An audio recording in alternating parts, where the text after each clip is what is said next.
குன்னூரில் சாலையில் உலவிய காட்டு மாடுகள் வாகனங்களை சேதப்படுத்தியதால் மக்கள் அச்சமடைந்திருக்கிறார்கள். இது தொடர்பான கூடுதல் விவரங்களுடன் இணைகிறார் செய்தியாளர் ஐயாசாமி.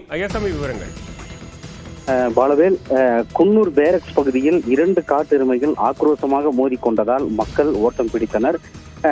பொதுவாக குன்னூர் மற்றும் அதை சுற்றியுள்ள பகுதிகளில் இந்த காட்டெருமைகளின் கூட்டம் நடமாட்டம் என்பது அதிகரித்து காணப்படும். குறிப்பாக இந்த ராணுவ பயிற்சி கல்லூரி வளாகத்தில் அடிக்கடி காட்டெருமைகள் உலா வருவதால் மக்கள் அச்சமடைந்து வருகின்றனர். இந்த நிலையில் இன்று இந்த பேரக்ஸ் எனும் பகுதியில் 2 காட்டெருமைகள் உலாவிக் கொண்டிருந்தன. நீண்ட நேரம் ஒன்றுக்கொன்று முறைத்தபடி கொம்பு மூலம் சண்டையிட்டது. பின்பு இதை கண்ட பொதுமக்கள் ஓட்டம் பிடித்தனர். அப்பொழுது அருகில் இருந்த 2 சக்கர வாகனங்களையும் நின்றிருந்த காரையும் கொம்பால் முட்டி ஒரு காட்டெருமை சேதப்படுத்தியது. நீண்ட நேரம் காட்டெருமைகள் சண்டையிட்டு சென்ற பிறகு அங்கிருந்த பொதுமக்கள் கீழே விழுந்த வாகனங்களை எடுத்துச் சென்றனர். தொடர்ந்து காட்டெருமைகள் இது போன்ற ஆக்ரோஷமாக மோதிக்கொள்ளும் சம்பவங்கள் அடிக்கடி நடைபெறுவதால் உடனடியாக வனத்துறையினர் இந்த பகுதியில் ரோந்து பணியில் ஈடுபட்டு பொதுமக்களுக்கு அச்சத்தை ஏற்படுத்தி வரும் காட்டெருமைகள் தொடர்ந்து சாலைகளில் உலா வராதவாறு நடவடிக்கை எடுக்க வேண்டும் என கோரிக்கை விடுத்துள்ளனர். பாலே, விவரங்களுக்கு நன்றி ஐயாசாமி.